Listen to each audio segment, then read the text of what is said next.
queria confirmar. Sim. Então, esse nosso primeiro tema, como eu falei, é o primeiro de uma escadinha e está voltado para a caracterização de ligantes e de agregados, e eu inicio hoje com a parte da caracterização de agregados, especificamente. Esse primeiro tema a gente concordou que 4 horas seria um tempo adequado para tratar dele, e a gente também achou interessante dividir em 2 dias para não ficar muito pesado, né? A gente tem uma certa limitação do tempo de atenção, né? De manter a atenção e manter o foco num assunto único, e também pelas questões de trabalho, né? De vocês no IPR, no DENIT, né? Que dedicar uma tarde inteira em sequência dificulta um pouco toda a rotina, né? Então, esse tema a gente vai trabalhar com a caracterização de ligantes e agregados, que são empregados na formulação de misturas asfálticas, e compreendendo, então, os conceitos básicos envolvidos, ensaios e equipamentos que a gente utiliza para fazer essa caracterização, as normativas, obviamente, então, alguns resultados, né, a influência desses resultados na contribuição, então, do desempenho mecânico das misturas asfálticas. Então, nesse primeiro dia aqui, que próxima semana a gente trabalhará ligantes, hoje a gente trabalha os agregados. A ideia é fazer uma revisão da questão da origem dos agregados, né, e dos processos de obtenção dos mesmos. Aí os ensaios de caracterização e especificações mais básicos, a granulometria, forma, textura, angularidade, absorção, adesividade, sanidade, equivalente de areia, e a abrasão Los Angeles. Dá uma visão geral do que se trata dos métodos de composição, então, das granulometrias, para fins de utilização, né, dos materiais pétreos. Então, a gente tem o método gráfico, o método das tentativas, o método Bailey, Filler-Talbot e a FAD. E também, então, lá por fim, trabalhar um pouco a questão dos efeitos dessas características e da composição granulométrica no comportamento esperado do concreto asfáltico, em especial no que tange a trabalhabilidade, a compactação, a questão do atrito, do módulo, né? Comportamento de deformação, tensão de deformação, da fadiga e também da deformação permanente.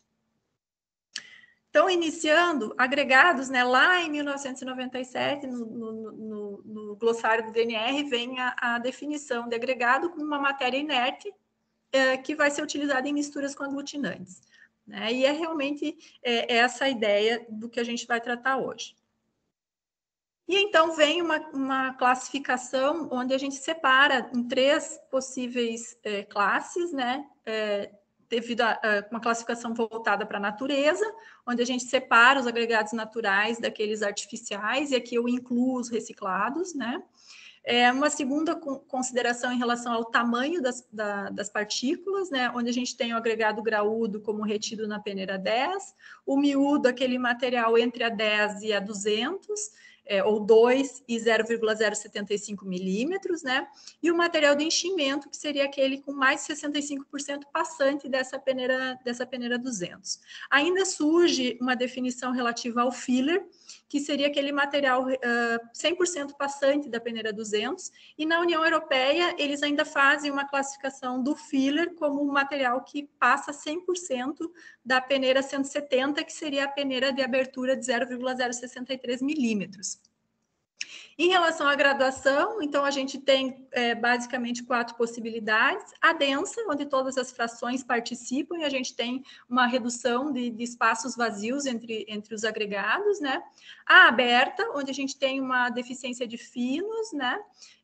A graduação uniforme, que basicamente ela descreve uma fração normalmente, né? Que é aquela curva granulométrica vertical, praticamente, e as graduações descontínuas, onde a gente vai ter, em algum momento, em especial nas frações intermediárias, a falta de um material numa determinada peneira, formando um degrau, então, na curva granulométrica. Em relação, então, à origem, né, os agregados naturais que a gente mais utiliza em pavimentação, né, então, são as areias e os agregados britados. Ainda pode-se utilizar, na falta do agregado britado de origem de rocha, né, trabalhar com materiais como seixo, mas aí a preferência e se requer a britagem para garantir angularidade e textura mais rugosa para esses agregados de seixo, porque esses dois elementos são importantes na questão da formação de um esqueleto pétreo resistente, para garantir, em especial, a questão da resistência à deformação permanente dos concretos asfálticos.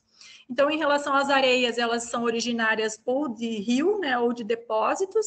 É importante, é necessário que, para a utilização em concreto asfáltico, não haja matéria orgânica e nem argila, partículas argilosas, né? E uma atenção especial em relação às areias é a questão da sua forma e textura superficial, né? A tendência é que elas tenham uma forma mais arredondada e uma textura superficial mais lisa, o que contribui negativamente na questão justamente da formação do esqueleto pétreo, em grandes quantidades, né? Em relação ao agregado britado, que é o maior foco de hoje, e é a maior proporção do que a gente trabalha, né, nos concretos asfálticos, a gente tem uma importância grande em relação à rocha de origem, né, e ao processo de produção das frações de agregados que a gente vai utilizar. Então, dando uma revisão rapidinha, né? Então, a gente tem, na nossa formação, né, da nossa crosta terrestre, a gente vai ter os agregados, basicamente, os ígneos, né? Os sedimentares e as rochas metamórficas, desculpa. Então, em relação às rochas ígneas, basicamente, as mais utilizadas em pavimentação são os basaltos, né? E os granitos. Nas rochas sedimentares, o que a gente mais vê é o agregado calcário e alguma coisa de arenitos, né? E aqui nas rochas metamórficas, em algumas localizações, a gente vai ter a gneiss sendo utilizada e o xisto, certo? Aqui só lembrando um pouquinho da nossa formação geológica, né? A gente, então, a disponibilidade dos materiais das rochas ígneas e metamórficas se dão nessas regiões de escudo, onde, então, a gente vai ter, normalmente, como eu falei, basaltos e granitos, que são os materiais que a gente tende a mais utilizar em camadas de pavimentos, como materiais britados. Em relação às rochas ígneas, então, né, a gente separando ela um pouco, a granulação, pela granulação, a gente vai ter a granulação grossa, onde a gente entra nos granitos. O granito, então, é uma rocha ácida, portanto, por ter na sua formação sílica em grande quantidade. A tendência, quando o granito é britado, é de ter uma reduzida lamelaridade, então gerar agregados com forma mais angulares e também gerar boa quantidade de finos nesse processo de bitagem. No caso do gabbro, a gente tem uma característica muito similar ao basalto, e ao basalto que tem uma granulação fina, né, e ao diabásio, que vai ter uma granulação intermediária. No caso o basalto, ele, então, diferente do granito, é uma rocha básica, onde ele tem, então, pouca fração sílica na sua composição química. As colorações de marrom escuro a preto, quando britado, apresenta uma certa tendência à lamelaridade e à produção de poucos finos, e geralmente ele tende a apresentar uma certa dificuldade no processo de britagem, ou seja, na qualidade resultante do agregado oriundo do basalto, né? Muitas vezes a gente confunde o basalto com o riolito visualmente, quando a gente vai fazer uma classificação assim expedita, né? Porque eles são muito parecidos no visual. No entanto, o riolito, ao contrário do basalto, é uma rocha ácida. Ele tem uma densidade mais baixa em relação ao basalto e ele tende a ter uma coloração mais clara também que o basalto. A acidez e basicidade do agregado é importante em função da sua adesividade ao ligante, que a gente vai conversar um pouquinho mais à frente. Em relação aos agregados sedimentares e metamórficos, né? Como eu falei, o metamórfico, as gneisses são as mais as que porventura são utilizadas em pavimentação, né? São metamórficas oriundas de granitos, né? De granitoides, e apresentam uma granulação grossa. No caso dos sedimentares, a gente teria os conglomerados e os calcários, né? Os mais típicos. Na realidade, os conglomerados são pequenos sedimentos com pequenos partículas de rocha, com uma cimentação, como a gente pode ver aqui na imagem, né? E no caso o calcário, a gente não tem essa presença dos sedimentos mais visuais, né? E eles são, o calcário é muito utilizado na produção de cimento, então restringe um pouco a utilização em pavimentação, porque o valor agregado para a produção de cimento é mais interessante, né? Em relação aos agregados reciclados e artificiais, a gente vai ter os resíduos da construção e demolição, né? Que são que a tendência de utilização se dá mais nas camadas inferiores em relação às camadas superficiais, em função das características de heterogeneidade, né, que esse material tende a apresentar em função da sua origem. A gente vai ter aqui as escórias, que aí então a gente pode ter as escórias da aciaria e as escórias de alto forno, certo? Elas têm uma textura superficial, como vocês estão observando, bastante rugosa, bastante interessante, em função justamente da sua forma de produção, né? Um resfriamento brusco que ocorre nos processos de geração dessa escória. E aqui a gente também teria os agregados reciclados dos próprios processos de fresagem, né? Que a gente acaba utilizando nas obras de restauração, né, e conservação. Em relação à produção, então, dos agregados pétreos, aqui eu vou me focar, então, na parte do material britado, né, que é a grande fonte de material de agregado para obras de pavimentação, em especial quando a gente fala do concreto asfáltico, né, que é a parte mais nobre da nossa estrutura. Então, no caso da produção do agregado, a rocha de origem vai trazer uma influência grande na escolha do próprio equipamento e também no resultado final, então, portanto, do agregado. A gente pode ter rochas tanto ácidas quanto básicas com maiores ou menores resistências, né? Reforçando que as rochas básicas, elas tendem a apresentar uma tendência maior à lamelaridade. Veja que não há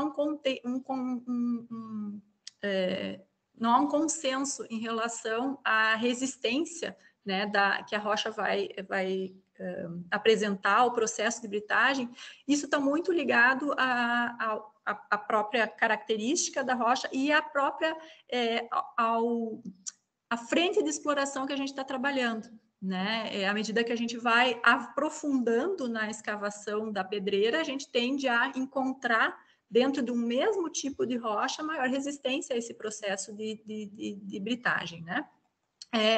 Então, os equipamentos, a escolha dos equipamentos, ela vai ser fundamental no sentido de garantir a produtividade do material com a granulometria desejada e com a melhor forma para as aplicações, seja ele para concreto de cimento Portland, seja para concreto asfáltico, a gente quer um agregado longe da lamelaridade, a gente quer uma forma tendendo a uma cubicidade. Normalmente, as rochas com maior tendência à lamelaridade vão requerer ou vão levar à escolha de uma britagem terciária, né? E com isso a gente tem um processo que se torna mais oneroso e, obviamente, o material adquire um valor agregado maior. Então, só lembrando, no processo de britagem, né, a gente vai estar explorando a pedreira, o caminhão traz da pedreira e passa, num primeiro momento, por uma grelha fixa, onde se faz uma primeira peneiração. O material inferior a 1 polegada, normalmente, ele não vai para o processo de britagem. Aí, na sequência, ele passaria para o britador de mandíbulas, que seria o britador primário. Do britador primário passa por uma sequência de peneiras, e normalmente daí sairia a brita 3 e a brita 2. E dessa sequência de peneiras, o material mais graúdo, né, passaria para o britador cônico. Dessa peneira também forma brita 1, brita 2 e também passa para as peneiras para gerar as pilhas de materiais mais finos. E da mesma forma do cônico, então passa para o terceiro conjunto de peneiras, onde sairia então a brita 1, a brita 0 e o pó de pedra, e essas são as frações mais típicas que a gente utiliza na formulação de concretos asfálticos, né? Então, só ilustrando, e quem tiver curiosidade, eu coloquei aqui uns videozinhos de funcionamento, de como esse processo ocorre, a questão da britagem em si. O britador primário de mandíbulas, basicamente, ele abre e fecha como se fosse realmente uma mandíbula e quebra as partículas.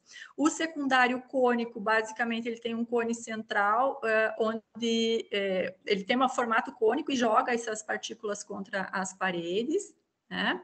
E o terciário, que é o britador que normalmente é um adicional, né? E normalmente está ligado à lamelaridade, à formação de partículas no processo de britagem mais lamelares. Então, se faz a utilização do terciário para adequação de forma, e muito se usa o terciário para a produção da fração areia, que o pessoal chama então de areia de brita, né? E basicamente aí sim é que a gente tem um eixo vertical que roda e joga as partículas umas contra as outras e também contra as paredes do britador. Esse é o que a gente mais ouve no meio técnico, é o Barmack, né? Bom, eu tenho uma origem, um processo produtivo que vão influenciar nas características tecnológicas desses materiais. Então, para nós em pavimentação, a gente precisa conseguir caracterizar adequadamente para fazer uma escolha adequada do melhor material a ser empregado no nosso processo de formulação do concreto asfáltico. Num primeiro momento, a primeira coisa que a gente precisa ter muito cuidado é a questão de ter representatividade do material que a gente vai estar avaliando. Então, o processo de coleta das amostras precisa ser cuidadoso para a gente não perder a representatividade. E na sequência, obviamente, a gente não coleta em maiores quantidades, né, para abranger todo o volume necessário de material para se fazer todas as análises necessárias, né, e normalmente a gente coleta a mais para ter folga para avaliações adicionais. Dessa grande quantidade, a gente precisa reduzir as amostras àquelas quantidades necessárias para a realização de cada ensaio que a gente vai utilizar para avaliar a qualidade desse material, né? Então, aqui estão listadas as normas brasileiras que a gente utiliza, né? E os ensaios que a gente se propôs a focar hoje aqui nesse nosso workshop. Granulometria, forma e textura, a massa específica, a absorção, durabilidade, limpeza, adesividade e resistência ao choque e ao desgaste.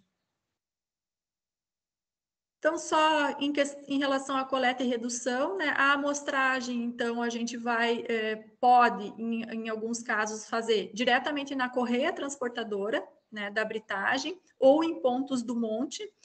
Como eu falei, a gente vai coletar em maiores quantidades, vai misturar essas maiores quantidades e, na sequência, reduzir ou quarteamento, redução manual ou quarteamento, redução mecânica, né, para fins de realização de caracterização desses materiais em laboratório. Então, na caracterização manual, só lembrando, né, a gente forma o cone, achata, divide em 4 partes e une as partes diametralmente opostas, formando 2 amostras. No mecânico, a gente vai derramar o material aqui na boca e aqui a gente vai ter para os 2 lados aletas que separam já em 2 amostras. Então, a gente separa uma amostra, a outra a gente vai trabalhando e fazendo esse processo até chegar à quantidade requerida para cada um dos ensaios a serem realizados. Em relação à granulometria, né, todos nós em algum momento nos deparamos com uma imagem parecida com essa, né? Basicamente, então, o que se faz é empilha-se as peneiras em sequência decrescente de abertura. Aqui vai ter o fundo, onde normalmente a gente vai, então, até a peneira de abertura 0,075 milímetros, que é a peneira 200, e o que passa da peneira 200 vai ficar retida aqui no fundo, né? A norma que a gente trabalha segundo o DENIT é 412 de 2019. Basicamente, a gente vai ter, então, aqui são as frações típicas que a gente utiliza na formulação de concretos asfálticos, né? uma brita 3/4, uma brita 3/8, um pó de pedra e aqui eu adicionei uma areia, certo? Na eventualidade de a gente ter alguma deficiência de material em alguma das peneiras que vão compor o nosso concreto asfáltico. Basicamente, então, a gente vai representar porcentagem passante, porcentagem retida e diâmetro dos grãos, no caso, o diâmetro em escala logarítmica. Em relação aos agregados comerciais, então, eu já comentei como sai a brita 3, a brita 2, né? E comentei também que a brita 1 para baixo, normalmente, são os materiais que a gente mais utiliza para compor granulometrias para concretos asfálticos, né? Então, a brita 1 é aquele material que passa na 9,5 e fica retido na 19, né? A0, que é também chamado de pedrisco. Então, a gente tem passante retido na peneira 4 e passante da peneira 9,5, e o pó de pedra, que é o material passante da peneira 4 com um diâmetro menor do que 4,8 milímetros, né? Que é o que faz a parte mais miúda do nosso concreto asfáltico. Em relação à graduação, reforçando o comentário lá do início, né? Então, a representação, a gente tem aqui a graduação densa em azul, onde a gente tem uma curva contínua, onde a gente tem todos os diâmetros participando, né? Para a formação do esqueleto pétreo com poucos vazios. A graduação aberta, conforme eu comentei, reforçando, a gente não tem deficiência de material fino. A graduação uniforme, né? Aqui uma brita 3/4, e aqui a graduação descontínua ou com degrau, que é uma graduação típica de misturas gap graded, por exemplo. E aqui em preto, a linha de máxima densidade para um agregado de 3/4 de polegada, né? Que é a curva mais fechada possível, com menor vazios disponíveis.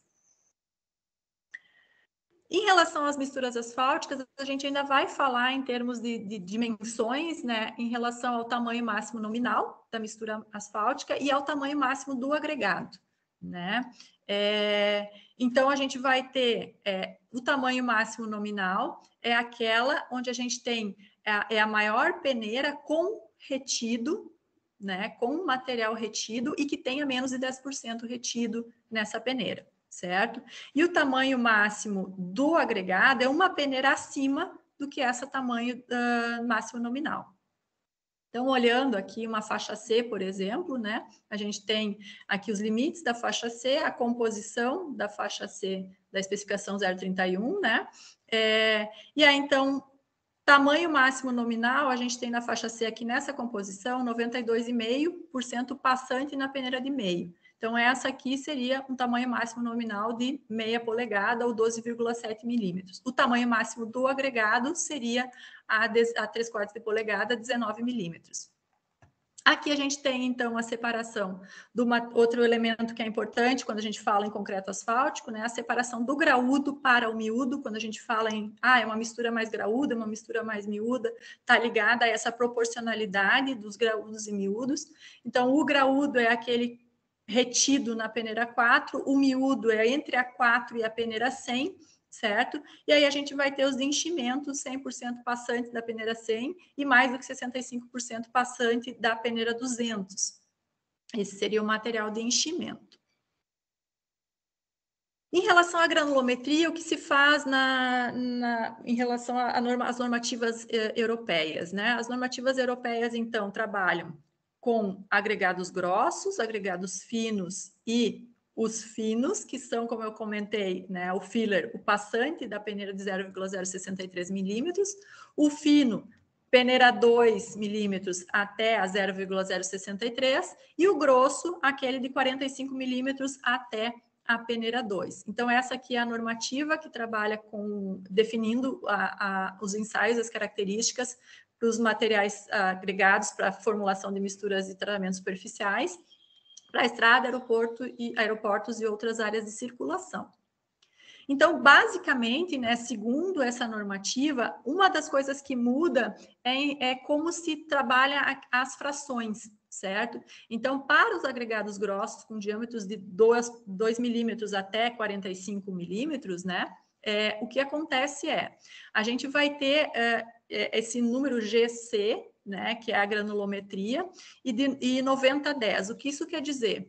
Que para o diâmetro maior, ou seja, por exemplo, de uma fração aqui 4/10, para o diâmetro maior, para o diâmetro de 10, 90% passa, 99% passa dessa peneira. E para o diâmetro menor, de 0 a 10% passa dessa peneira. Além disso, ainda se controla 1,4 diâmetro maior e metade do diâmetro menor e 2 vezes o diâmetro maior.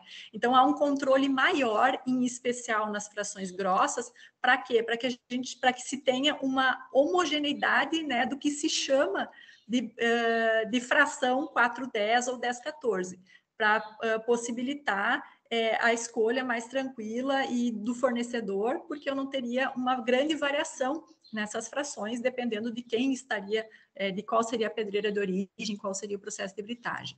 Então, é a primeira alteração que a gente percebe em relação ao tratamento da granulometria pelas especificações europeias.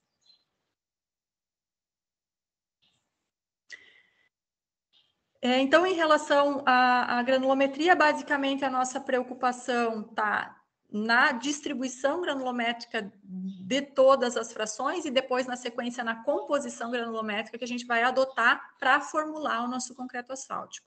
Então, a gente precisa ter uma caracterização perfeita da distribuição granulométrica de cada fração para poder fazer a composição e ter uma composição granulométrica adequada àquela finalidade da mistura asfáltica que a gente está se propondo a projetar. Na sequência, a gente também precisa se preocupar com a morfologia, né, com a forma de cada uma, né, das partículas que formam esse maciço degregado, né? E a forma, então, né, a morfologia está ligado tanto a procedimento de britagem quanto a mineralogia da rocha de origem, certo? Então, a mineralogia vai influenciar fortemente na textura superficial de cada partícula, né? E a britagem na forma e na angularidade, né? Onde a angularidade é essa formação de arestas, né? Então, a gente vai ter, em termos de forma, aquelas partículas que tendem à esfera, né? Que a gente chamaria de esferoidais, ou aquelas que tendem a lâminas, que seriam as lamelares. Em termos de angularidade, a gente vai ter aquelas que formam arestas vivas, né? Angulosas, que tendem à forma cúbica, ou então as sem angulosidade, né, que seriam as partículas tendendo à forma esférica, sem então essas arestas vivas. E em relação à textura superficial, então a gente vai ter aquelas partículas mais lisas ou com formação de pequenas saliências superficiais, que seriam as partículas, né, os agregados com textura superficial rugosa. Então, se a gente for fazer uma ligação, né, a angularidade, a forma e a textura superficial vão influenciar na formação do esqueleto pétreo do nosso concreto asfáltico, na qualidade, então, desse esqueleto pétreo. Como que a gente faz essa análise de forma, né? Basicamente, a gente vai fazer uma análise a partir da comparação das dimensões máximas e mínimas das partículas em si, né? Então, a gente tem a separação em partículas lamelares, cúbicas, alongadas lamelares ou alongadas, dependendo da relação comprimento-largura ou comprimento-altura, né? E aí, então, como é que a gente trabalha essa avaliação da forma? Basicamente, no Brasil, índice de forma, né? Onde a gente tem a possibilidade de trabalhar com a DENIT 424/2020, onde a gente utiliza os crivos, ou a 425 também de 2020, onde se utiliza o paquímetro, e para essa norma existe uma europeia, que usa as mesmas definições e as mesmas técnicas. E no caso ainda das normas europeias, existe a definição do índice de achatamento, que é esse chamado de FI, que é especificado nessa norma 933-3, que eu vou falar um pouquinho agora na sequência. Então, lembrando do índice de forma, né? Basicamente, então, a gente vai avaliar as frações dos nossos agregados, né? A gente vai separar em diferentes frações, utilizando, após o peneiramento, né, com as peneiras tradicionais, com abertura quadrada, a gente vai fazer o peneiramento com essas aberturas circulares aqui e separar em frações, certo? Aí, na sequência, a gente vai, para cada fração, utilizar o crivo correspondente acoplado nesse equipamento. Aqui, então, se forma uma abertura por onde a gente vai tentar passar a pedra, certo? Aquela que passa tem um formato tendendo ao lamelar, aquela que fica retido tem um formato tendendo à cubicidade, né? Então, a gente vai ter dois crivos, o primeiro crivo é a metade do menor diâmetro da fração, e o segundo crivo é 1/3 do maior diâmetro da fração. Então, em função do que passa ou fica retido, né, nessas frações, a gente vai definir o índice de forma, que é denominado como F, e o índice de forma, então, se eu tenho 100% retido, né, a gente tem plenamente cúbico. Se eu tenho 0% retido, eu tenho totalmente lamelar. Então, o índice de forma desejado é de pelo menos 50%, né? Ou, em termos de índice de forma, um fator F maior ou igual a 0,5. Para cada fração, obviamente, a gente vai ter pesos, né, de materiais a serem respeitados, para se manter uma certa representatividade de cada fração nesse processo de análise. Em relação ao paquímetro, então se trabalha com 200 partículas, maiores ou iguais a 9,5 milímetros. Também a gente vai trabalhar nas frações do agregado graúdo, né? E vai se medir, então, comprimento e espessura de cada uma das partículas, né? Então, aqui a espessura de um primeiro agregado, o comprimento desse primeiro agregado, então, comprimento por espessura resulta no índice de forma como I, certo? Aqui no agregado 2, claramente a gente percebe um agregado achatado e alongado, né? Comprimento e espessura, certo?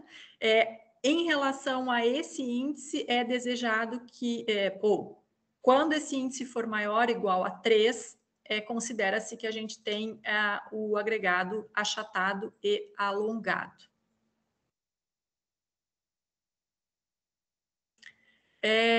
Em relação, então, ao índice de forma, ou à forma, nas especificações europeias, né, a 9334 equivalente à nossa do paquímetro e trabalha com material retido na peneira 4 e passante na peneira 63 milímetros.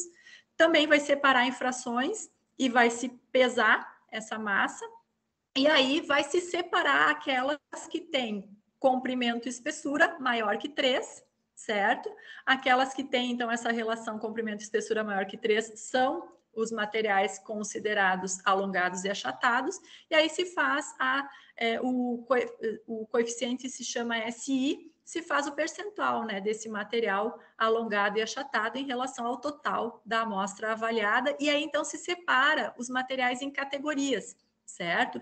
Onde uma categoria FI subíndice 15 quer dizer que, no caso aqui do índice de achatamento, apresenta um índice de achatamento menor ou igual a 15%. O SI para as concretos asfálticos não aparece uma especificação direta. Em relação, então, a esse índice de achatamento, o que muda é que a gente vai também trabalhar com material maior do que a peneira 4, mas é o passante da 80 milímetros, também se separam em frações, né? E, de novo, diâmetro menor, diâmetro maior. Vai se passar essas frações, cada fração, né, que está sendo avaliada nessa peneira de barras paralelas, certo? E essas peneiras de barras paralelas, para cada fração, vai se passar naquela que tenha indicada para diâmetro, para metade do diâmetro maior. E aí, de novo, aquela massa que fica retida, né?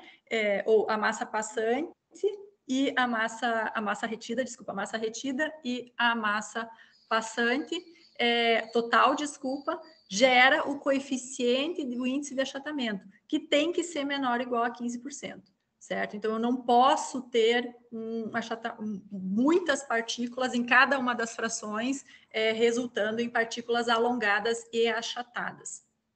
Esse quando para cada composição que a gente vai trabalhar, ou para cada tipo de concreto asfáltico ou de mistura asfáltica que vai se trabalhar, vai haver uma categoria de coeficiente de índice de achatamento indicada. Então, vai se observar de acordo com o emprego, e, em geral, quanto mais próximo ou quanto mais próximo à superfície, né, ou quanto mais importante é essa camada asfáltica dentro da estrutura do pavimento, maiores são as restrições em relação às características que o material tem que apresentar.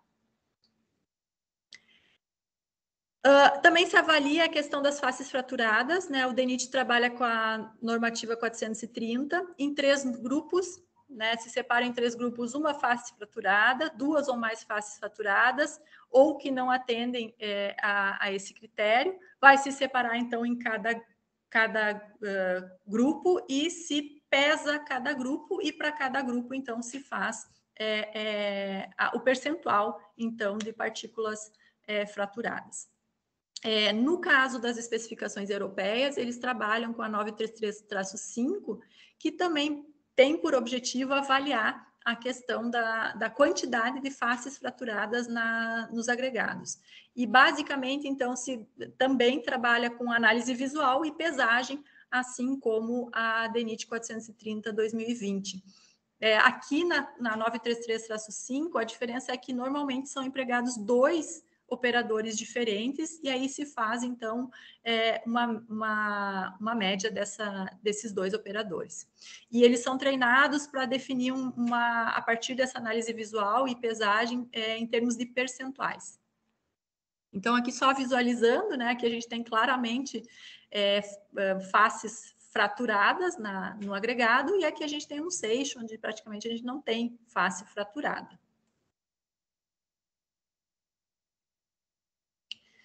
Quando a gente fala, então, da questão de forma e textura, a gente está bastante preocupado, em especial com os agregados graúdos, né?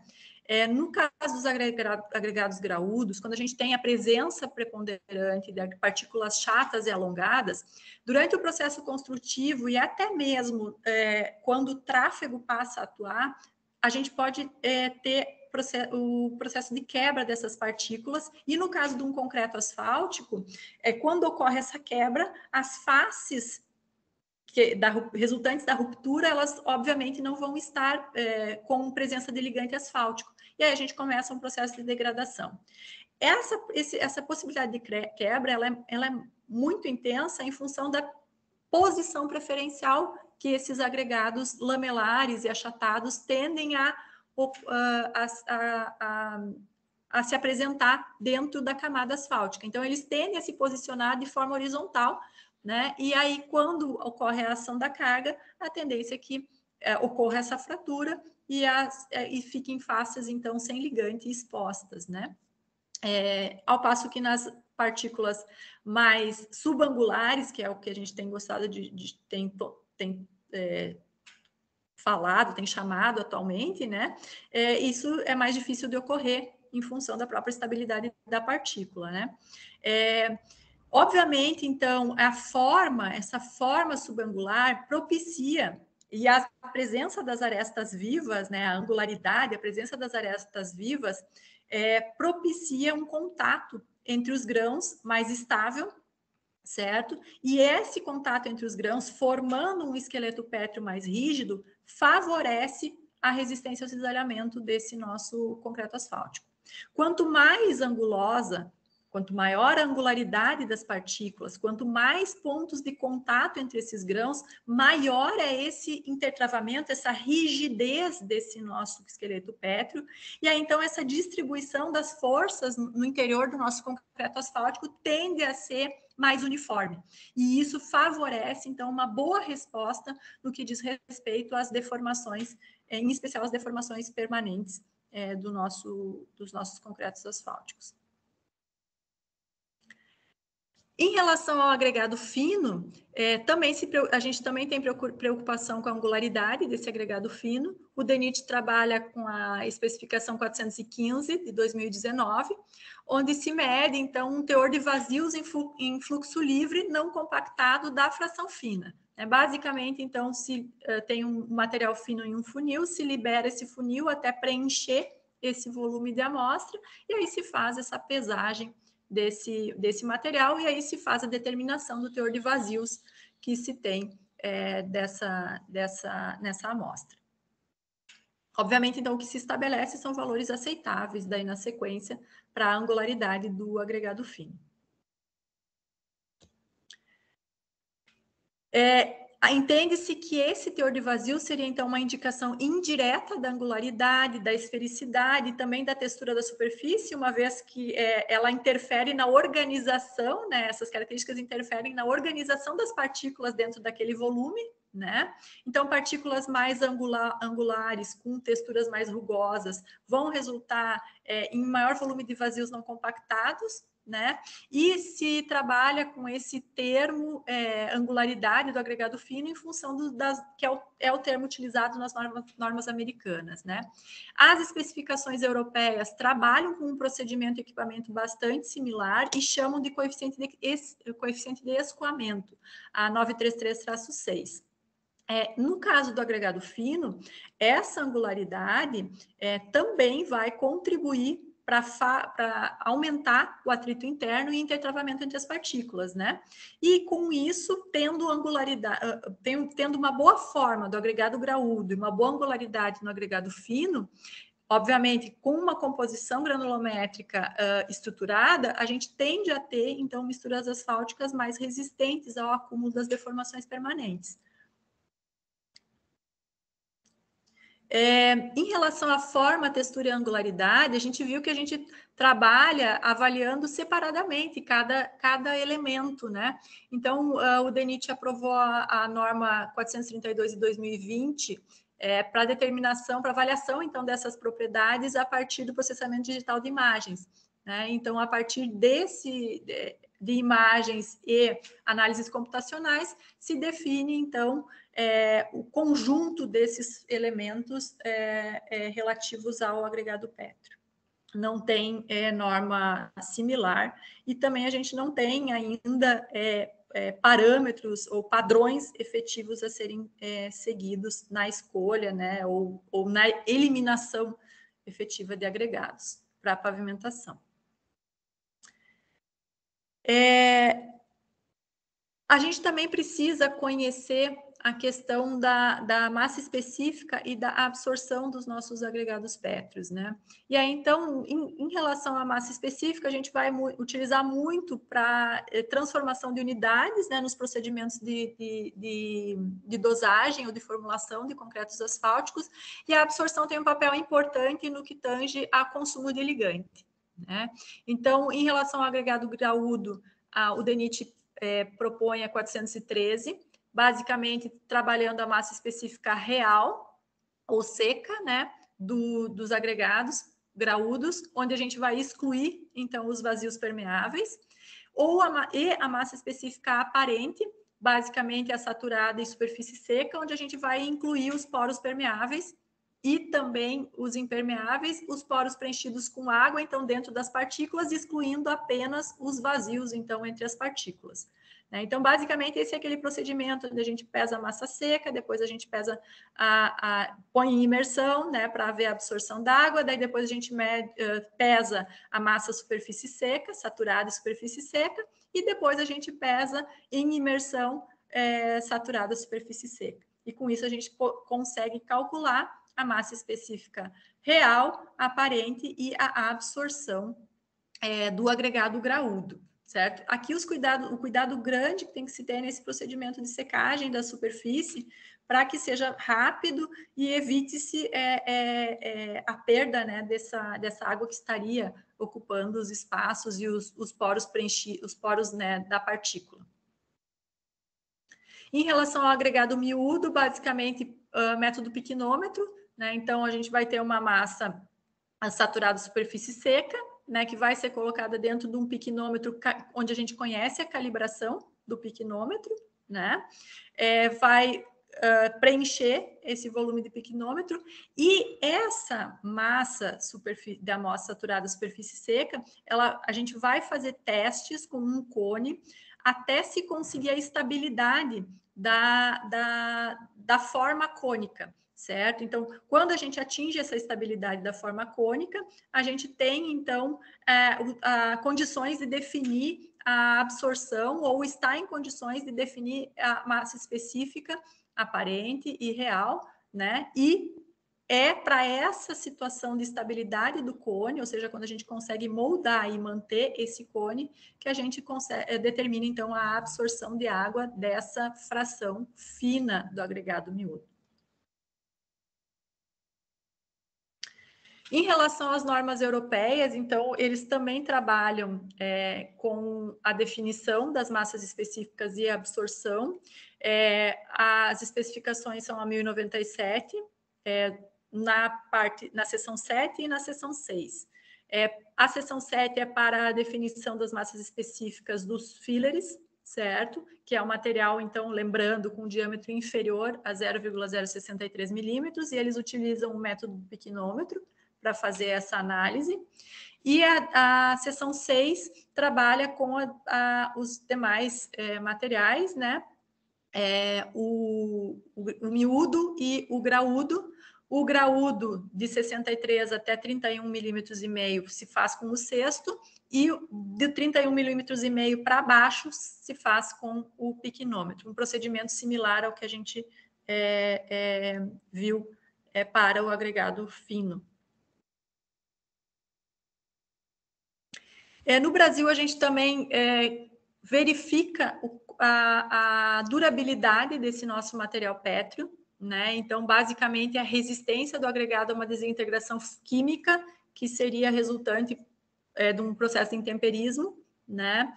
Por exemplo, o basalto, quando passa por esse processo de intemperismo, tende a gerar argilas, né, que são partículas indesejáveis em concretos asfálticos, e basicamente esse ensaio faz o quê? A gente vai fazer 5 ciclos de imersão e secagem com sulfato de magnésio ou sulfato de sódio.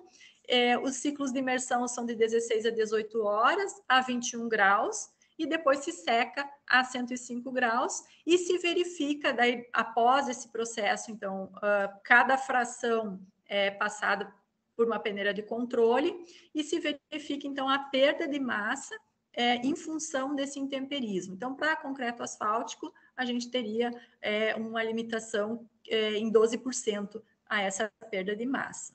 Então, aqui está uma visão antes e depois da realização desse ensaio de durabilidade.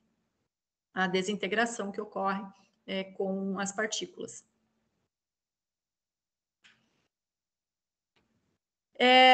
Outro elemento que é importante a gente avaliar é os finos dentro da fração fina, certo? E aí, normalmente, a gente vai utilizar o equivalente de areia pelo método DNR 054 de 97, e a ideia é tentar identificar ou buscar a identificação de finos plásticos nesse agregado miúdo, certo? Para concretos asfálticos, a gente vai estar falando em equivalente de areia maior que 55%. As normas europeias trabalham com a 933-seção 8, né? Uma amostra menor do que 2 milímetros. E aí, então, se a gente tiver equivalente de areia maior que 30%, segundo as normas europeias, são consideradas a presença de materiais não plásticos. Se tiver um equivalente de areia menor do que 20%, aí há materiais plásticos e vai se verificar pelo teste de azoto de metileno, certo? Obviamente, aqui eu não estou dizendo que se apresentar mais do que 30% aqui, está liberado. Aí, de novo, para cada tipo de concreto asfáltico, de mistura asfáltica que a gente vai dosar, a gente vai ter que verificar qual é o equivalente de areia requerido, certo? Ou qual é o equivalente de areia mínimo a ser respeitado. Então, basicamente, a ideia é coloca-se esse material fino e coloca-se uma solução para promover a separação da argila em suspensão e do material sedimentado, né? Então, vai se medir a altura do material sedimentado e a altura da suspensão. Então, a altura da suspensão e a altura do material sedimentado, que pode ser aqui ou pode ser aqui embaixo, aí depende do procedimento, certo? Mas, basicamente, o que se quer é que se tenha maior proporção possível de material que se sedimenta, certo? O material que fica em suspensão é material que tende a ser fino plástico, certo? Então, essa é a ideia do equivalente de areia. O azul de metileno, então, vai ser feito quando a gente tem a suspeita da presença do fino plástico, né? E, basicamente, então, a ideia do azul de metileno é medir quantidade e qualidade dos finos. Então, o que se faz aqui nessa amostra de fino é a cada minuto se pinga 5 milímetros de azul de metileno, certo? E aí se retira o material daqui e se coloca num papel filtro. E aí se verifica o que ocorre no entorno dessa quantidade de material. Quando se libera esse azul de metileno aqui, se forma essa auréola azul claro aqui, o que acontece vai se repetir a cada minuto durante mais 5 minutos, certo? E aí vai se fazer a relação do volume de azul de metileno, né, que foi utilizado para se chegar a essa situação de liberação da auréola ou sobra, né, do azul de metileno. Nós não temos não fazemos correntemente esse tipo de ensaio aqui no Brasil. Na sequência, a gente também precisa ter o entendimento, ter o conhecimento de como o material pétreo vai se comportar em relação à resistência à fragmentação. No processo de usinagem, no processo executivo e também na ação do tráfego, quanto mais superior for a camada que a gente vai estar trabalhando, maiores são os esforços que podem gerar essa fragmentação da partícula, certo? No Brasil, a gente faz a avaliação da abrasão Los Angeles pelo método 035, de 1998, e a especificação europeia é a seção 2 da 1097. Basicamente, então, o que se faz é fazer a análise da perda de massa por processo abrasivo, certo? Existem, então, 7 graduações, o menor diâmetro é de 2,4 milímetros. Se trabalha, então, colocando agregados e esferas de aço dentro do equipamento Los Angeles, certo? E, dependendo da graduação, a gente vai ter um número de esferas e a gente vai ter um número de rotações a ser respeitado. Após esse processo de degradação, então a gente vai passar na peneira de abertura de 1,7 milímetros e então o material retido representa o que não sofreu a abrasão, certo? Então, de novo, tanto aqui no Brasil quanto nas especificações europeias, se limita se quer que a menor quantidade de material sofra o processo de abrasão. Ou seja, a gente quer material resistente a esse processo de choque. Então, aqui está uma visão das frações que foram colocadas, né? E depois do peneiramento, o que ficou retido e o que passou. Quanto mais passante, obviamente, então, menos resistente a esse material. Em relação ao desgaste, nas especificações europeias consta ainda o ensaio microdeval, certo? Basicamente, esse ensaio microdeval, ele lembra um pouco esse processo de abrasão Los Angeles, só que a gente vai ter o acréscimo de água dentro do equipamento. Então, nesse tambor aqui dentro vai ir a pedra, né, que a gente vai estar avaliando, o agregado em si, 500 gramas, 2,5 litros de água, 5 quilos de esferas, são aplicadas 12.000 rotações, isso a 100 RPMs. Aí depois, então, se faz a peneiração nessa peneira de 1,6 milímetros e se verifica a perda de massa. Obviamente, também quer a menor, a gente se busca a menor perda de massa possível, né? Quanto menor a perda de massa, mais resistência ao desgaste o material pétreo vai estar apresentando. Também as especificações europeias avaliam a resistência ao polimento. E aí, então, essa resistência ao polimento, essa avaliação visa evitar ou reduzir a perda de textura superficial das partículas, né, ou a escolha do agregado que resulta em uma perda superficial lá de atrito, né, em função desse polimento das partículas de agregado. Então, basicamente, a gente vai ter um equipamento que vai promover o polimento, e aí se faz a análise com o pêndulo britânico para verificar o índice de polimento do material.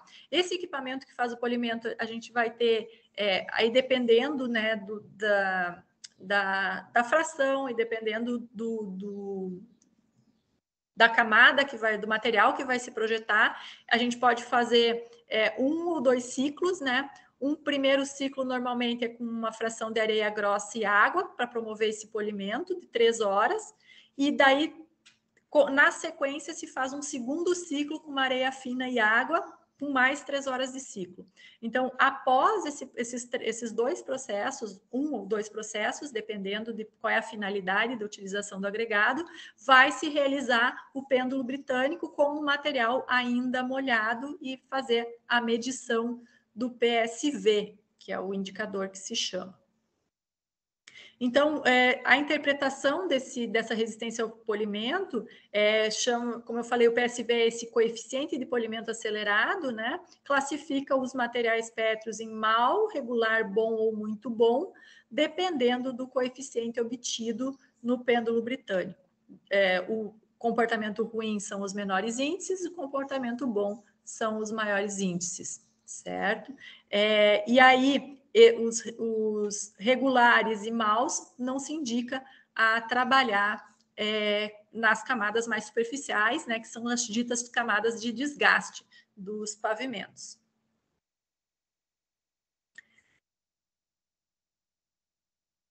Uma vez que eu tenho agregado pétreo com as características desejadas, em termos de forma, em termos de resistência ao desgaste, resistência ao polimento, ainda tem que se avaliar como ele vai interagir com o ligante asfáltico, certo? Então, em relação à interação com o ligante asfáltico, a gente no Brasil, basicamente, trabalharia no âmbito ligante agregado, sem trabalhar o concreto asfáltico como um todo, né? A gente estaria falando da adesividade pelo método DNR 07894, onde basicamente a gente vai pintar, cobrir a pedra com ligante, né? E vai colocar em imersão a 40 graus por 72 horas. E a classificação, ela se dá de maneira visual, certo? Aqui a gente vê pedra descoberta, certo? Aqui, pedra descoberta. Então, a gente vai ter, aqui a gente já não vê. Então, o operador vai identificar essas faces descobertas e vai, então, classificar como uma adesividade satisfatória ou não satisfatória, certo? Então, é um operador e é de forma visual. Na União Europeia, então, a especificação que se trabalha seria a 12.697, na seção 11. Basicamente, ela mede ou busca avaliar a afinidade do agregado ao ligante. Aqui também se trabalham com 2 operadores e o processo é similar, certo? Mas ele pode variar, uma vez que a gente pode utilizar a agitação desses frascos, a gente pode ou não fazer agitação, a gente também pode ferver e a gente também pode trabalhar sem ferver, mas com variações térmicas, variações de temperatura. Aí vai depender, de novo, qual é a finalidade de utilização daquele agregado e qual é o ligante que vai estar sendo trabalhado nessa análise, certo?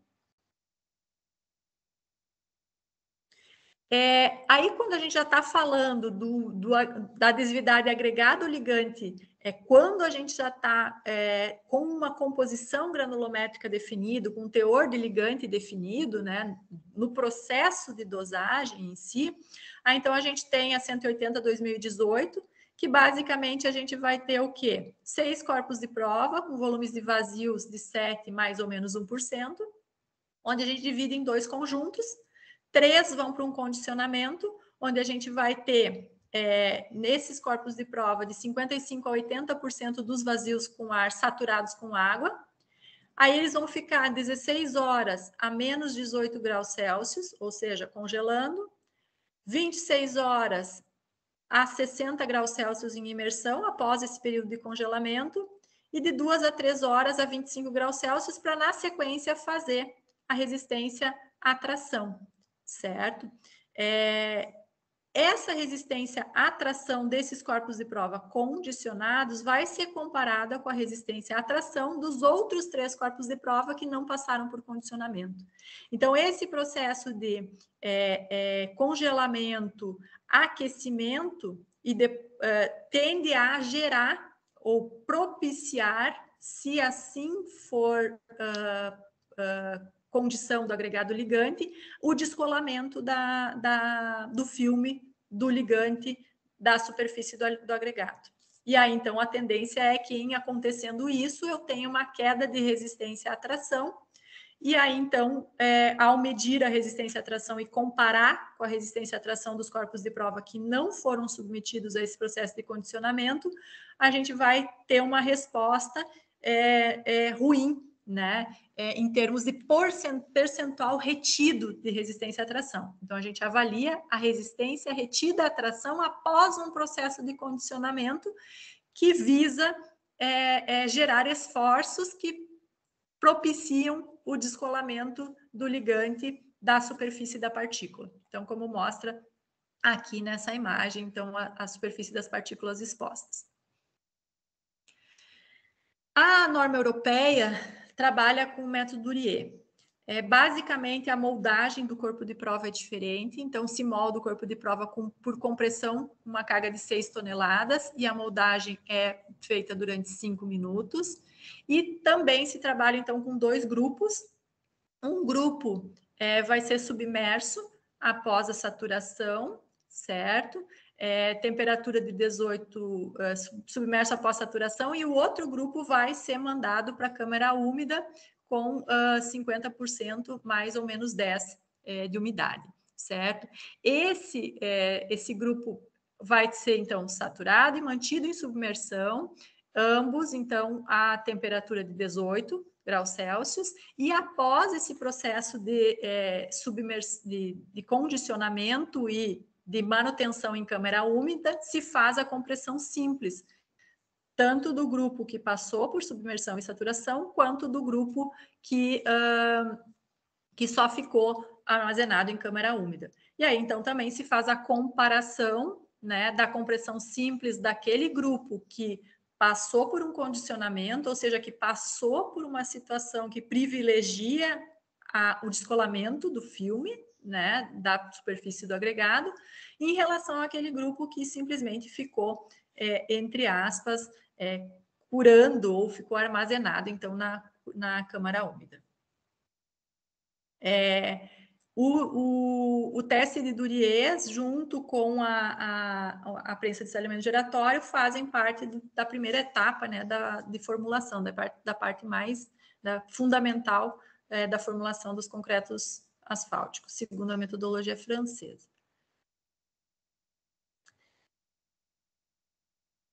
Para a gente, então, juntar agregados pétreos e ligante, a gente vai precisar pegar as diferentes frações do agregado pétreo e gerar uma composição granulométrica buscando a estabilidade desse nosso material, né? Então, as especificações brasileiras se baseiam em faixas granulométricas, certo? Então, para atender às faixas granulométricas, a gente vai precisar compor granulometrias para atendimento a essas faixas, e obviamente essas faixas elas visam a estabilidade do concreto asfáltico resultante, certo? Dentro dos métodos de composição granulométrica, existe um conceito, então, que precisa estar claro, que está sempre circundando as nossas definições, as nossas opções, que é a questão da curva de máxima densidade.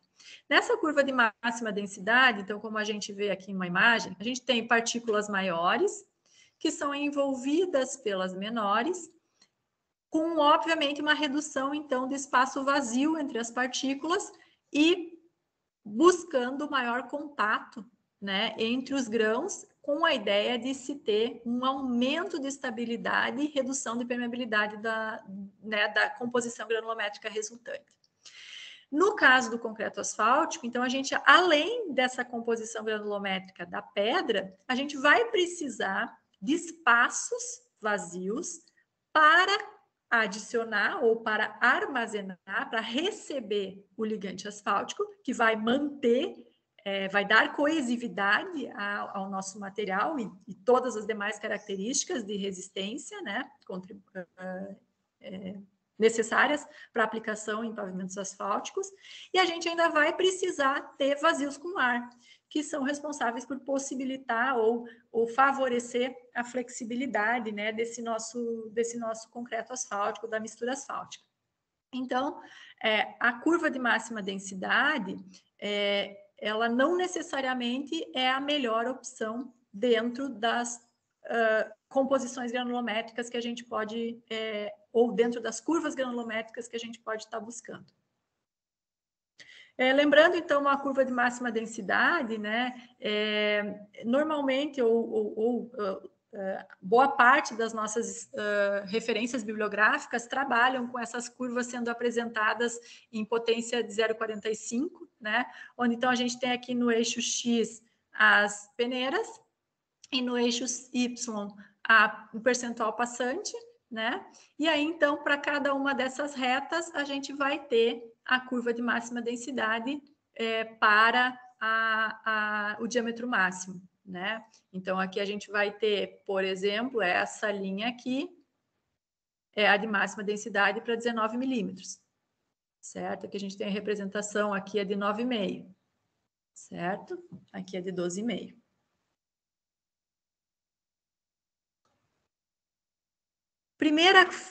Primeira coisa que a gente, primeira forma que a gente pode buscar uma composição granulométrica, ou a forma mais natural, seria tentativa e erro, né? Basicamente, a tentativa e erro vai ser feita de que forma? Uma planilha eletrônica, né? Onde a gente lança as frações que a gente quer combinar, e aí a gente vai colocando percentuais para cada fração e verificando o que resulta na composição final. Basicamente, multiplicando o percentual pela passante de cada peneira, de cada uma das frações, e fazendo o somatório, né, ao final de cada peneira. Obviamente, então, essa questão do tentativa e erro está muito ligada à experiência do projetista, certo? Um projetista experiente, ele vai adotar percentuais iniciais muito próximos àqueles finais do projeto da mistura, certo? Então, enquanto que um projetista inexperiente vai fazer diversas tentativas, vai errar diversas vezes até chegar àquela composição que mais se aproxima da desejada, certo? Então, o projetista experiente vai fazer uma primeira tentativa e vai fazer um ou dois ajustes para aproximar do alvo. Então, é importante que a gente tenha a definição do alvo. Em geral, no Brasil, a gente vai ter, então, as faixas granulométricas, e o alvo tende a ser a curva central, com algumas referências trabalham na questão de retirar um pouquinho na fração areia, né, para tentar melhorar o travamento, o intertravamento entre as partículas, em especial as mais grossas, né, e garantir uma maior resistência à deformação permanente, certo? Mas um primeiro alvo, em geral, quando se trabalha com faixas granulométricas, seria o centro da faixa, uma vez que no processo de dosagem e depois no processo executivo, a gente tem variações possíveis, né, na granulometria das frações, e essas precisam ser atendidas e ficar dentro do que a gente chama, então, de faixa de trabalho, que são essas tracejadas pretas aqui no entorno da curva de projeto, né? A do centro, que seria o alvo, era essa cor-de-rosa para a faixa C, e as faixas, os limites da faixa superior e inferior são o tracejado verde. Então, basicamente, na planilha eletrônica, o que se faz normalmente se colocam as curvas traçadas e visualmente vai se fazendo as alterações numéricas e visualizando na curva traçada. E aí vai se fazendo os ajustes até se chegar àquela que atende o requisito desejado. Outro método que é um método relativamente antigo e até bem conhecido é o método de Rothfuss. Basicamente, o que se faz se traça na escala milimétrica as curvas granulométricas de cada uma das frações, né? 3/4, 3/8 e o pedrisco aqui, no caso. E aí, o que se faz a curva-alvo seria essa central, e basicamente se separa ou se traçam retas que separam as áreas, a superior e a inferior, em proporções iguais para cada uma das curvas. Então, daí surgem essa reta B, O', essa reta D, C, e essa reta E até o passante do material mais fino, certo? E aí depois se liga o início com o fim, o início com o fim. Quando toca na alvo, é que se define, então, para a parte superior, agregado mais graúdo, intermediário, agregado intermediário, e a parte de baixo, o agregado mais fino. E aí, então, aqui teria-se uma composição granulométrica 40, 32, 28, aproximadamente, para esses materiais que foram avaliados como possíveis componentes da mistura, certo? Então, aqui também a gente passa por uma situação que ela acaba sendo bastante dependente do operador e bastante visual, né? Uma vez que essa separação em áreas que se complementem, ela é uma tentativa e erro, né? E é visual, ok?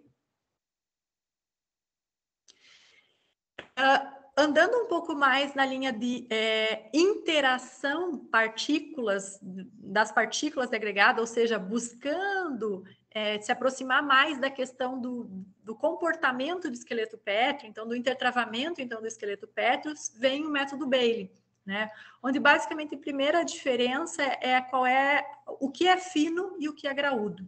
Então vai haver uma peneira de controle primário que vai separar o agregado graúdo do fino, certo? E essa peneira de controle primário é o tamanho máximo nominal vezes 0,22, certo? Então, a primeira, para um tamanho máximo nominal de 19, essa peneira seria 4,75. E essa peneira vai separar, então, o que é efetivamente agregado que se comporta como um agregado graúdo, certo? Do que seria o agregado miúdo, e dentro desse miúdo surge a peneira secundária, que vai separar o que é graúdo dentro do miúdo e o que é fino dentro do miúdo. Então, a ideia do método Bailey, aqui a ideia não é que vocês saiam fazendo o método Bailey, mas entendam, é que existe uma separação entre comportamento graúdo e comportamento miúdo, mesmo no comportamento fino, né? Mesmo no agregado miúdo. Então, no agregado miúdo, eu tenho uma parcela, aquela parcela mais grossa, que vai ter um comportamento próximo ou um efeito de enrijecer o esqueleto pétreo junto com a fração de agregado graúdo propriamente dita. E existe um material fino do miúdo, então, que vai ser responsável por preencher os espaços efetivamente vazios dentro desse esqueleto pétreo. Então, a ideia do método Bailey é essa, né? Então, é um esqueleto pétreo formado por agregado graúdo, que basicamente não é só o graúdo, mas sim existe uma fração dentro do material miúdo que também tem esse papel de enrijecer, né, ou de dar estabilidade ao esqueleto pétreo. E a ideia, então, é separar e proporcionar de forma a conseguir garantir o maior intertravamento desse esqueleto pétreo. E, com isso, o foco é redução dos possíveis efeitos em termos de deformação permanente no concreto asfáltico. Basicamente, o método trabalha medindo a massa unitária compactada e solta de cada uma das frações, né? E trabalha definindo um percentual dentro dessa massa unitária solta a ser adotado para garantir essa composição mais estável em termos de esqueleto pétreo, certo? Quando a gente fica nesta região de 95% a 100% da massa unitária solta, se diz que é uma mistura densa com um comportamento de mistura densa graúda, ou seja, tem uma presença importante de material com comportamento de graúdo, ou seja, de instabilizar, de enrijecer, de formar um esqueleto pétreo resistente às deformações plásticas. Trabalhando abaixo, a gente vai estar com as misturas densas, mas com características mais finas, e acima, né, quando a gente está trabalhando com a massa unitária compactada, né, acima dela, aí já são as misturas onde a gente vai ter alguma descontinuidade e uma presença preponderante do material efetivamente graúdo, por exemplo, uma mistura SMA. Esse método, então, funciona justamente buscando determinar estas frações, né? A fração graúda, propriamente dita, a fração graúda no agregado miúdo e a fração fina no agregado miúdo. Porque o método liga essas frações, a presença dessas frações, a distribuição dessas frações com o comportamento esperado do material. Então, e no desenvolvimento do método, entendeu-se que essa fração do agregado graúdo, efetivamente, né, o agregado graúdo, tem uma responsabilidade grande na questão da trabalhabilidade do concreto asfáltico e também é feito na segregação, então precisa haver uma proporcionalidade correta, porque senão eu vou estar propiciando efeito negativo na trabalhabilidade e também na segregação. O agregado graúdo no miúdo seria o responsável por garantir a estabilidade do esqueleto pétreo, ou seja, juntar, né, favorecer ainda mais os contatos grão-grão entre as partículas dos agregados, e a fração fina do agregado miúdo seria aquela que estaria mais ligado ao vazio do agregado mineral resultante lá no concreto asfáltico. Quando eu tenho uma fração fina no miúdo muito preponderante, a tendência é que eu tenho baixos vãs, e aí a tendência é não atender, né, as especificações de serviço para o concreto asfáltico projetado.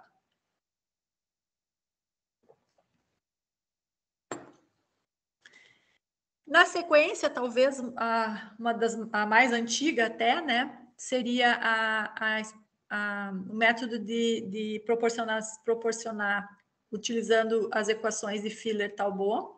Basicamente, então, essa metodologia se baseia na proporcionalidade do menor diâmetro com maior diâmetro, e essa proporcionalidade se dá em função de um expoente, certo? O expoente N. Então, para cada peneira, né, a gente vai fazer a verificação do percentual passante necessário para atender, se o expoente for 0,5, a uma curva de máxima densidade. Para as misturas densas, o expoente vai estar entre 0,35 e 0,55. E para as misturas abertas, um expoente de 0,55 a 0,75. Então, obviamente, a definição de uma curva, de uma composição granulométrica atendendo a composição Filler-Talbot,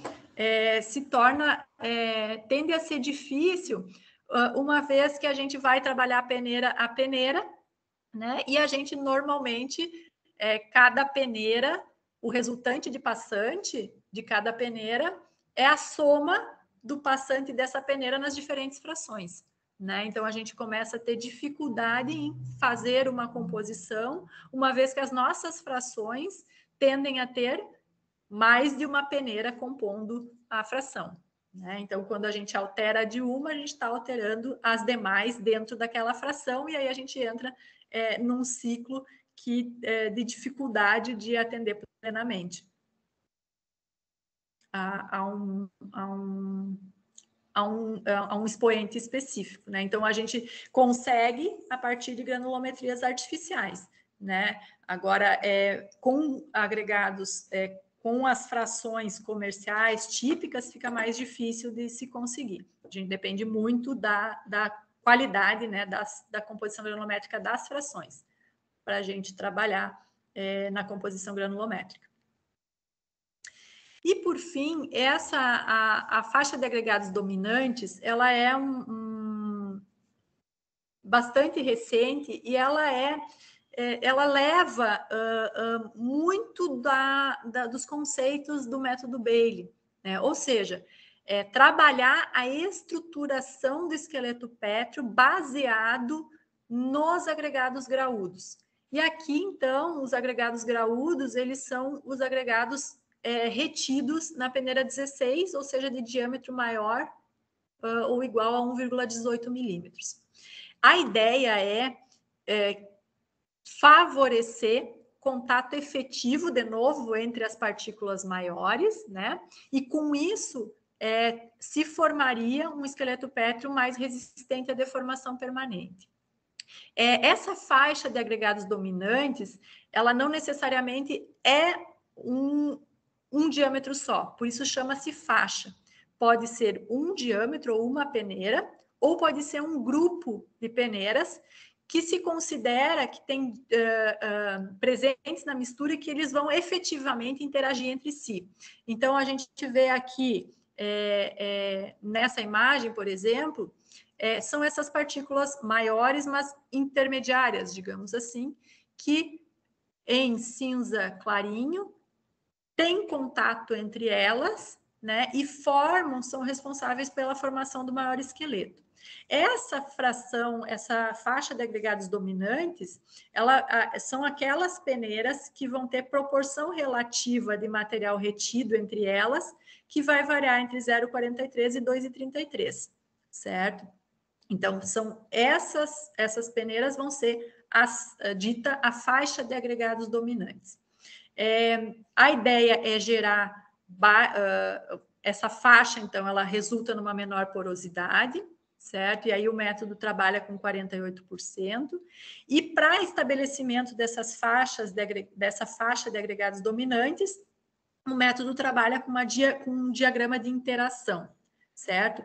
Quando se estabelece essa faixa de agregados dominantes, a gente vai ter, consequentemente, a definição de agregados de diâmetros maiores, que vão ser chamados de agregados flutuantes. Ou seja, eles estão presentes, mas eles não são a fração preponderante na formação do esqueleto pétreo.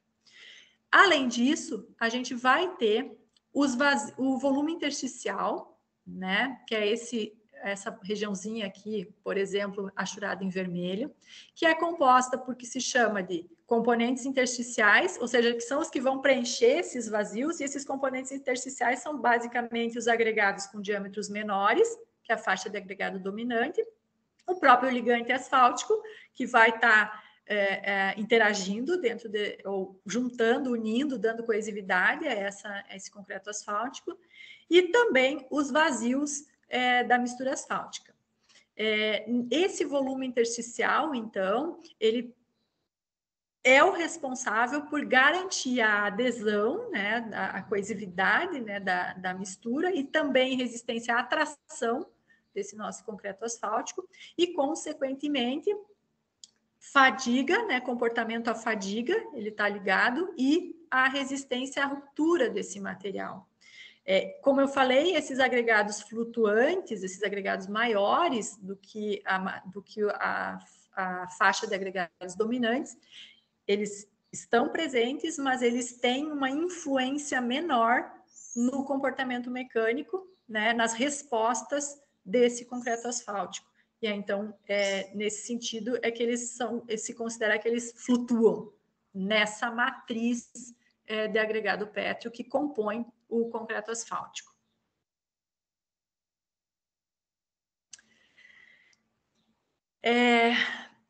Importante ressaltar que nenhuma das especificações internacionais indica e exige efetivamente um método de composição granulométrica efetivamente. Então, as especificações normalmente trabalham com peneiras de controle, trabalham com faixas granulométricas, e a forma que vai se adotar para se fazer essa composição vai ser escolhida pelo projetista, né? Obviamente, a ideia de se estar trabalhando com técnicas e metodologias é justamente auxiliar na melhor definição em termos de composição granulométrica para o concreto asfáltico, assim como os demais elementos, né? Quando a gente trabalha em termos de volumetria, por exemplo, ou de respostas mecânicas, a gente está buscando chegar ao melhor concreto asfáltico possível, né, para uma determinada aplicação. Todas as características, tanto dos agregados quanto dos ligantes asfálticos, vão influenciar no comportamento do concreto asfáltico. É muito difícil se trabalhar a característica individualmente, certo? Então eu vou trabalhar só a angularidade. Eu vou verificar só o efeito, eu quero separar só o efeito da forma, certo? No comportamento do concreto asfáltico, e ainda se eu jogar lá no comportamento do concreto asfáltico, lá no campo, dificulta ainda mais. Porque a gente tem a resposta do nosso concreto asfáltico em laboratório, pensando no laboratório, vai depender da interação pedra-ligante, por sua vez, da composição granulométrica, do teor de asfalto, dos vazios que sobram. Aí entra mais um elemento que é a temperatura de ensaio, aí entra também a velocidade de carregamento, a forma de carregamento.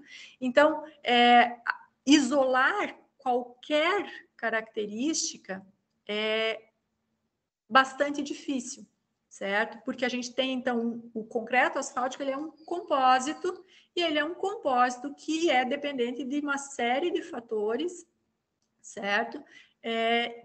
Em especial, aqui a gente está falando os fatores de interação ligante-pedra, né? E o resultado dessa interação, em termos também de como se distribui a volumetria, vão afetar, vão influenciar o comportamento mecânico, né? Desses nossos materiais resultantes, desses compostos. Então, aqui a ideia em linhas mais gerais, verificar ou indicar os efeitos esperados das características dos agregados no comportamento esperado do concreto asfáltico.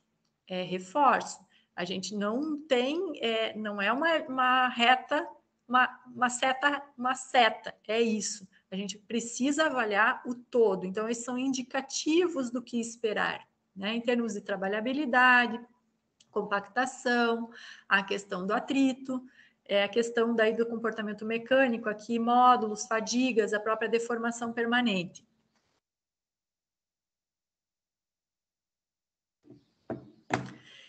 Em relação à trabalhabilidade e compactação, aqui eu coloco trabalhabilidade, mas o conjunto, trabalhabilidade, né, no sentido de promover a misturação, no sentido de espalhar o concreto asfáltico e daí gerar a compactação. Essa trabalhabilidade, então, as pesquisas, né, consolidadas, digamos assim, demonstram que essa trabalhabilidade, quando a gente fala em termos de granulometria, essa trabalhabilidade melhora se eu tiver uma granulometria menos graúda, né, com uma presença maior de finos, certo? Isso torna a mistura mais fácil de ser gerada, né, espalhada e rolada, certo? Então, o pessoal de campo gosta daquela massa fina, né? Em relação ao ligante, que não é o nosso foco aqui hoje, mas aquela massa que tem mais ligante, se torna mais fácil de fazer todo o processo, né? E também se o ligante for menos viscoso, né? Tiver dificultar menos todo o procedimento, né? Ter menor resistência a essa fluência, digamos assim, né? Em relação ao tamanho máximo nominal, então, basicamente, quanto menor o tamanho máximo nominal, a tendência é que se tenha uma melhoria de trabalhabilidade. E, obviamente, né, se eu quero facilitar o processo de espalhamento, compactação e misturação, se as partículas forem menos angulosas e menos rugosas, elas dificultam menos esse processo, certo? Então, a gente tem uma trabalhabilidade que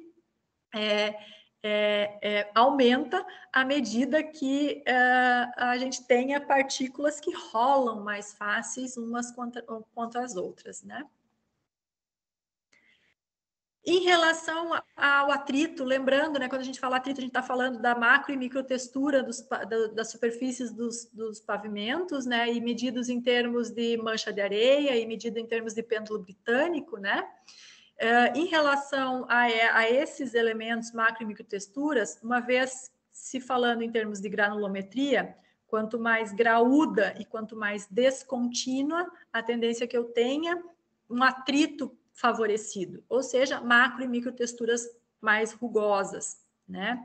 Da mesma forma, em relação à forma e textura das partículas, aquelas partículas mais angulosas e com textura superficial mais rugosa tendem a resultar em superfícies com macro e microtexturas que favorecem o atrito pneu-pavimento. Em relação a esses elementos, eu precisaria ainda garantir a resistência ao polimento, né? Porque se ao longo do tempo o tráfego agindo eu tiver o polimento ocorrendo em maneira acentuada, eu vou ter a queda da textura superficial, né? Macro e microtextura superficial, e com isso, consequentemente, uma redução do atrito pneu-pavimento. Falando agora em desempenho mecânico, aí a situação ela fica ainda mais complicada, porque a gente vai ter um concreto asfáltico que vai estar sendo colocado dentro de uma estrutura, certo? Vai compor uma estrutura de um pavimento que vai estar submetido a um tráfego em um local que tem um determinado clima. Então, em termos de estrutura, o desempenho mecânico desse nosso concreto asfáltico vai estar sendo influenciado, pensando assim, em coisas muito básicas, pelos materiais que ele está sendo composto, pelas camadas que estão formando o pavimento, pela posição da camada no pavimento, certo? Então, isso no que tange a estrutura. Quando o tráfego vai agir sobre essa estrutura, a gente tem diferentes elementos que também vão influenciar na resposta, ou seja, no desempenho mecânico desse nosso concreto asfáltico daí. Então, a magnitude da carga, a forma que essa carga está sendo aplicada, a velocidade que essa carga está sendo aplicada, certo? E não bastasse isso, eu ainda tenho um material, um concreto asfáltico, que é extremamente dependente da temperatura na qual ele está sendo colocado sob carregamento, certo? Ainda eu vou ter a questão da umidade das camadas que compõem a estrutura como um todo e de vento, radiação solar. A gente tem uma série de elementos que acabam contribuindo, positivo ou negativamente, para a resposta em termos de comportamento mecânico do concreto asfáltico. Então, reforço, isolar um parâmetro relativo ao agregado se torna bastante difícil, porque a gente não consegue, né, lá onde a gente está colocando o material em operação, a gente não tem esses elementos de maneira isolada, a gente tem os elementos agindo como um conjunto de fatores que vão, então, influenciar na resposta desse nosso material, desse nosso compósito, pensando no concreto asfáltico, basicamente. Então, falando em termos de módulo, ou seja, comportamento, tensão, deformação, né? O que existe já é um consenso de que existe uma influência muito grande do ligante, em especial no que tange a sua consistência e rigidez na resposta do comportamento modular, né? Tensão, deformação do concreto asfáltico. Também já se tem alguns consensos em relação à forma, né, dos agregados achatados e ou arredondados, ou seja, que geram um esqueleto pétreo de menor estabilidade, tendem a gerar, aí aqui falando em módulo de resiliência de menor magnitude. À medida que se aumenta o tamanho máximo nominal, obviamente, garantindo uma composição granulométrica adequada, a tendência é que se aumente um módulo de resiliência, ou seja, se tenha respostas em termos de deformação elástica de menor magnitude. Obviamente, se eu garantir um esqueleto pétreo bastante estável e tendendo a uma certa rigidez, isto vai se observar também no módulo dinâmico. Então, um aumento desse módulo dinâmico, obviamente, reforço, a gente tem uma dependência, não consigo isolar o esqueleto, porque a gente tem a dependência também do ligante, do tipo do ligante, do teor de ligante, né, nesse comportamento. Em relação à presença do filler, né, o tipo e a quantidade de filler, o que já se sabe é que a utilização da cal tende a aumentar o módulo de resiliência dos materiais dos concretos asfálticos, em especial se ela tendo em vista que ela tende a atuar junto com o ligante, aumentando a consistência do ligante, e com isso, entre aspas, tornando o ligante mais resistente à deformabilidade, certo? E aí, com isso, a gente aumenta o módulo de resiliência. A cal também, pessoal, já existe consenso de que ela atua como melhorador de adesividade, né? Não só isso se entende não só aqui no Brasil, mas também no exterior, certo? Aí a preferência é a cal cálcica, né? Que se observam melhores resultados em relação às cales dolomíticas. Em relação à resistência à fadiga, já há um consenso que a maior influência é do ligante asfáltico, certo? Em especial a questão do teor, da viscosidade desse ligante, né, das características reológicas, né, desse ligante e da resistência ao envelhecimento que esse material asfáltico apresenta. Obviamente, reforço aqui no caso da fadiga, é ainda mais importante o contexto que esse concreto asfáltico está sendo aplicado, ou seja, a estrutura do pavimento na qual esse concreto asfáltico está inserido, porque essa questão da fadiga está ligada à deformação, à deformabilidade, em especial na face inferior dessa nossa camada asfáltica, né?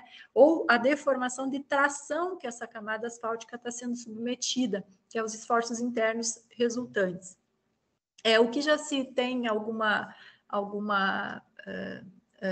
consenso quanto maior a quantidade de filler, considerando razão filler-betume, a tendência é que caia a resistência à fadiga. Então, vejam, lá na deformabilidade, eu ter o filler enrijece o ligante e melhora a questão da deformabilidade, mas, por outro lado, aqui na fadiga, a tendência é que eu tenha uma redução à resistência à fadiga. E aí vejam como é importante, então, a questão da estrutura do pavimento para garantir que se tenha uma baixa deformabilidade, né, elástica, ou seja, deformação de tração limitada nesse concreto asfáltico.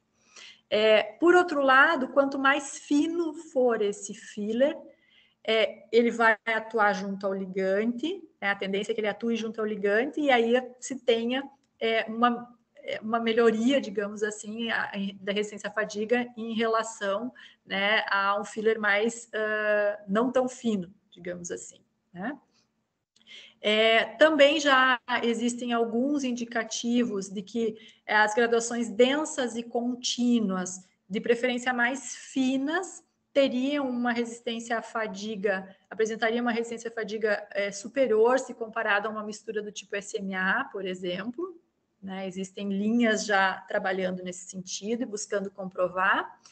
E também já existe uma linha de comprovação de que a areia de brita, né, ou seja, em função da angularidade, da textura e da distribuição granulométrica dessa areia de brita, ou seja, partículas mais angulosas, textura superficial mais rugosa e uma distribuição granulométrica mais controlada, essa areia de brita geraria também na resistência à fadiga um melhor comportamento do que a areia de jazida, né, por exemplo. Em relação à resistência à deformação permanente, então, aí sim, o agregado tem um papel bastante importante, né? Então, quando a gente fala da morfologia, né, forma, angularidade e textura, quanto mais angulosa e rugosa, tendendo a partícula cúbica, que por norma se chama esferoidal, ou quanto mais subangular for essa nossa partícula, maior é a contribuição dela no que tange a deformação permanente. A resistência, né? Em relação ao tamanho máximo nominal, também quanto maior for esse tamanho máximo nominal, mais se privilegia um esqueleto pétreo mais resistente a essas deformações plásticas. A graduação densa, da mesma forma, gera uma estabilidade maior desse esqueleto pétreo e acredita-se ter, então, uma resposta à deformação permanente de maior resistência. A presença da cal, né, como eu falei, ela contribui ali no enrijecimento do ligante, né, e aumentaria essa resistência à deformação permanente. E a areia de rio, né, no caso, em especial, né, estar presente com a sua forma arredondada, superfície mais lisa, tenderia a fragilizar esse esqueleto pétreo e, consequentemente, levar a uma resistência à deformação permanente de menor magnitude. Só aqui agora eu vou passar rapidinho, né, a questão das normas brasileiras que eu citei aí, trabalhei. Aí entrando, focando, né, o que a gente precisa, então, portanto, para o agregado pétreo, por exemplo, para para trabalhar com ele na dosagem do concreto asfáltico. Segundo a 031, basicamente, Los Angeles menor ou igual a 50%, índice de forma maior do que 0,5%, sanidade menor ou igual a 12%, e equivalente de areia maior ou igual a 55%. Obviamente, aqui ainda vão entrar as faixas granulométricas que a gente vai precisar atender, e teor de ligante e os demais elementos volumétricos. Aqui, então, as normas europeias que eu citei e trabalhei. E aí, como é que acontece as especificações para as normas europeias? Então, por exemplo, aqui, ó, coeficiente Los Angeles são estabelecidas categorias, né? Então, quando a perda é menor do que 15%, vai ter o subíndice 15 ao lado do LA. Quando a perda é menor ou igual a 50%, o 50%. E aí, aqui eu circulei em verde para se utilizar o agregado em camada de rolamento, ele estaria dentro do LA20 e LA25, certo? Mas, se eu estiver dosando um BBME, que é um concreto asfáltico de módulo elevado, para a camada de rolamento, a gente vai estar limitando ele a 25%, LA25. Da mesma forma, a questão do microdeval, né? Microdeval menor para camadas de rolamento em verde, pode ser MD microdeval de 15 ou 20. Para o BBME, se requer o 15 na camada de rolamento. O azul de metileno, tá? Então, para o BBME, é menor ou igual a 10. Tá? Gramas para cada quilograma, é a unidade ou seja, quanto de azul de metileno é necessário para fazer a verificação da fração fina plástica. Em relação ao PSV, que é lá no polimento acelerado, né?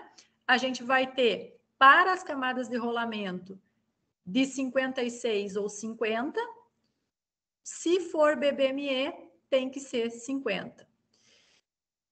Em relação à forma, o índice de achatamento, o coeficiente FI, né, para as camadas de rolamento pode variar de 15 a 30. No caso do BBME, é menor ou igual a 25, então FI 25. Então, para cada tipo de mistura asfáltica que a gente estiver formulando, serão indicados valores a serem respeitados para essas características dos agregados. Essa é a forma de se trabalhar, então, a questão da análise, né, da qualidade dos agregados. É importante ressaltar também que na União Europeia, então, os agregados eles são certificados, né, os fornecedores fazem a certificação dos materiais, né, e aí, então, eles, nos laudos, né, de certificação periódica, eles vão indicar em que categoria, né, que o material se enquadra dentro de cada uma dessas características que precisam ser avaliados, né? Então, é um pouco similar ao que a gente faz, né? Ou seja, a gente tem parâmetros, a gente tem características a serem avaliadas e a gente tem parâmetros a serem respeitados. No entanto, lá se trabalha ainda a questão da posição, né, da camada, se é uma camada de rolamento, do tipo de concreto asfáltico que está se projetando, né, para se estabelecer os limites ou os parâmetros de aceitação. Por aqui eu termino, acho que também já estou no horário e me coloco à disposição para a gente fazer algum esclarecimento que possa ter ficado necessário.